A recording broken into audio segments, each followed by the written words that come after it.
2월 13일 금요일 매일 묵상을 시작하도록 하겠습니다. 오늘의 본문 말씀은 요한복음 5장 16절에서 30절까지의 말씀입니다. 오늘 본문은 매일 성경 토요일 본문입니다. 오늘 본문은 사실 왜 이렇게 나누었는지는 잘 알 수가 없습니다. 정확하게 단락은 19절에서부터 29절까지 나뉘어져 있는데 오늘 본문의 구성은 16절에서 30절이기 때문에 앞에 유대인들이 예수님을 박해하게 된 이야기를 16절에서부터 18절까지 이야기하고 있고 마지막에 함께 단락을 구성하고 있지 않는 30절이 포함되어서 오늘 본문을 구성하고 있습니다. 매일 성경이 왜 이렇게 나누는지는 알 수는 없지만 그래도 본문을 쫓아서 살펴보면 16절에서 18절까지 유대인들이 예수님을 박해하게 된 이야기를 하고 있어요. 이유는 한 가지입니다. 베데스다 못에서 있었던 치유 사건이 안식일에 있었기 때문인 것이죠. 그리고 그에 대한 예수님의 대답은 더 화를 돋구게 되는데요. 17절에 보시면 내 아버지께서 이제까지 일하시니 나도 일한다라고 이야기하면서 여전히 예수님의 관점에서는 하나님이 안식일에도 일하는 것으로 규정하고 있어요. 따라서 이 대답 속에 유대인들이 문제 삼는 것은 하나님이 안식일에 일하시는 것에 대해서 문제시하고 있는 것이 아니라 자세히 보시면 유대인들에게 있어서 가장 거슬리는 부분은 다름 아닌 예수님이 하나님과 동등하게 취하고 있는 점으로 보입니다. 더 정확하게 이야기하면 만약 예수라는 사람이 하나님과 동등하다면 안식일에 베데스다 못에서 치유하는 일도 아무런 문제가 되지 않는데 유대인들의 입장에서는 하나님과 동등된 자가 아닌 사람이 안식일을 범하고 하나님과 동등되게 취하는 신성모독을 하고 있기 때문에 문제를 삼고 있고 박해하는 것으로 보여주고 있어요.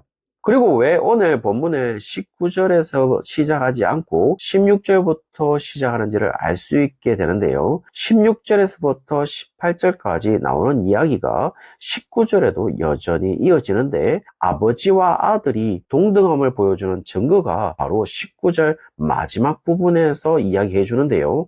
아버지께서 행하시는 그것을 아들도 그와 같이 행한다라고 이야기해 주고 있습니다. 따라서 예수님이 아버지와 동등됨을 취할 수 있는 이유는 예수님은 자기가 행하는 것을 모두 하나님 아버지가 행하시는 것과 동일시하고 있기 때문인 것이죠. 조금 쉽게 표현해 본다면 이 말이 정확하지는 않을 수 있지만은 같은 행동을 하는 사람은 같은 사람임을 증명하는 것이라고 말하고 있는 것처럼 들려요.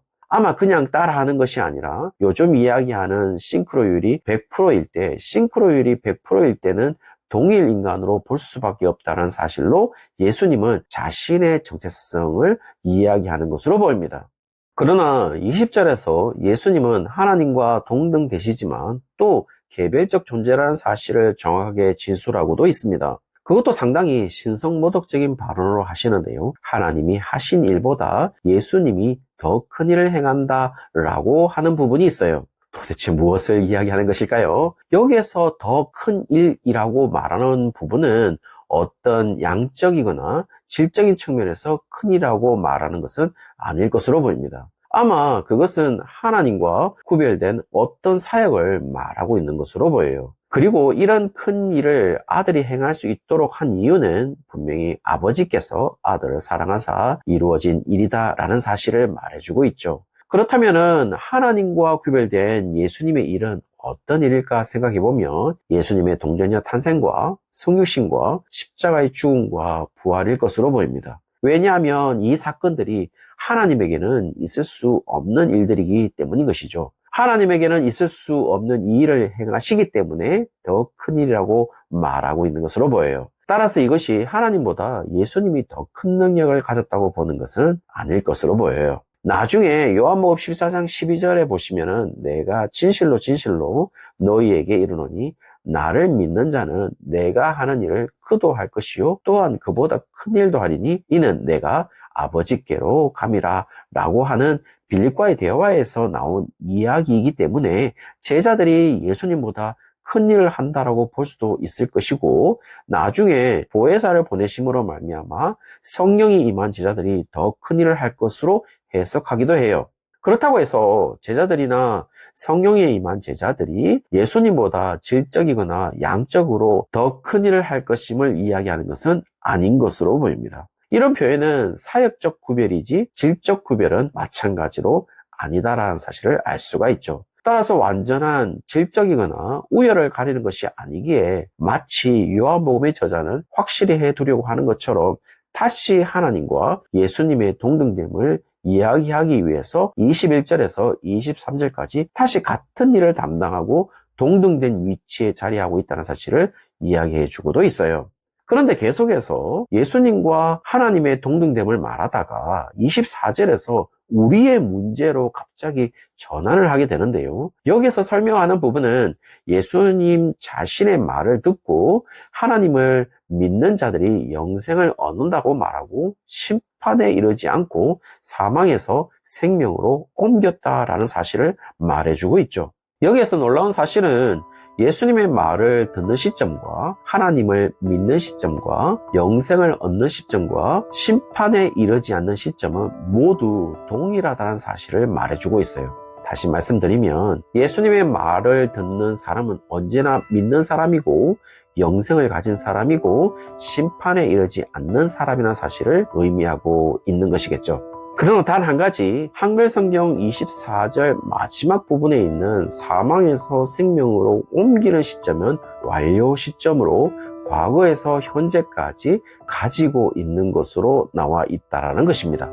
더 쉽게 이야기하면 우리나라 말에는 사실 완료 시제라는 것이 없습니다. 우리나라 말은 완료 시제가 나오면 거의 대부분은 과거로 번역을 하게 되죠.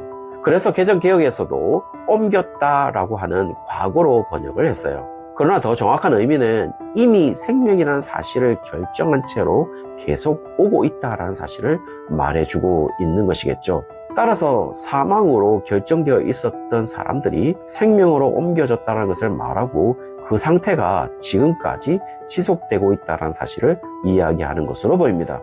그것이 완료 시제의 개념이니까요. 그러므로 25절에서 과거에 사망으로 결정되어 있었던 자들로서 죽은 자들이 하나님의 아들의 음성을 들을 때는 바로 지금 현재의 생명으로 옮겨져서 영생을 얻어서 심판에 이르지 않는다고 이야기하면서 그렇게 되는 시점이 바로 이때는 바로 지금 현재라는 사실을 이야기하고 있는 것이겠죠.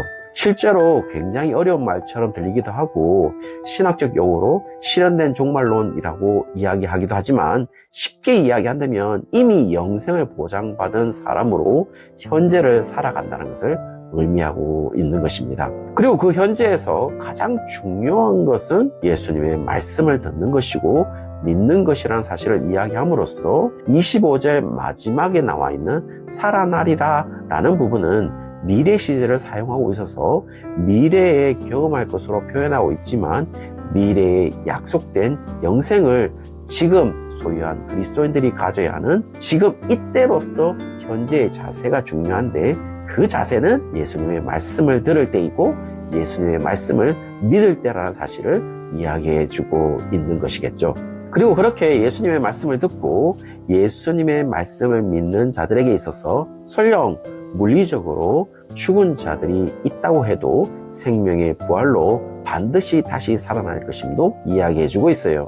이 부분은 상당히 의미 있는 구절일 것인데요. 왜냐하면 요한복음의 첫 독자들은 이제 그리스도인들의 박해가 시작된 후일 가능성이 높기 때문인 것이죠. 네로 황제 이후에 그리스도인들에 대한 본격적인 핍박이 시작되었다면 그 핍박으로 죽은 그리스도인들도 있을 것이고 그 핍박의 직면에 있어서 죽음이라는 두려움에 휩싸인 그리스도인들도 있을 텐데 지금 요한복음의 저자는 예수님의 말씀을 전하면서 죽었다고 할지라도 반드시 생명의 부활이 있음을 이야기하면서 지금 살아있다면 우리가 해야 할 일은 예수님의 말씀을 들어야 하고 예수님의 말씀을 믿어야 함을 이야기해 주고 있고 지금이 바로 그런 모습으로 나올 이때임을 이야기하고 있는 것이겠죠.